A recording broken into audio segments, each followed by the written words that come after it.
Штипски Исар во првите 6 месеци од годинава има остварено добивка од 1.700.000 денари, информираше директорот на комуналното предпријатие Живко Тасев. За овие 6 месеци финансиското работење на ЈП Исар е позитивно и завршува со добивка од 1.700.000 денари.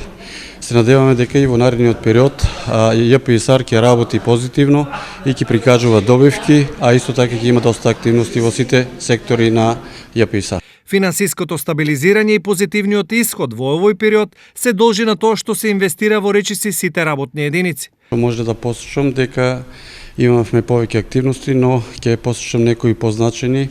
Знаете дека поголеми проекти беа Сутиска и Балканска, иако во 6-месечниот извештај не беа завршени, но веќе знаете дека вчера имавме и отварање на Балканска и Сутиска, исто така е завршена.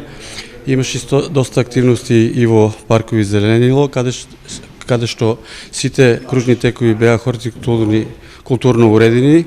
Во наредниот период, како што информираше Тасев, продолжува работата во делот на поставување на нова водоводна и канализацијска мрежа, а ќе се работи на вториот крак на приклучување на водовод во населбата Балканска и населбата Блок 2000. Инаку извештајот за финансиското работење на јавното предпријатие ИСАР се разгледува на комисиите во Советот на општина Штип, пошто советниците на наредната седница на Советот треба да се изјаснат дали се за или против извештајот.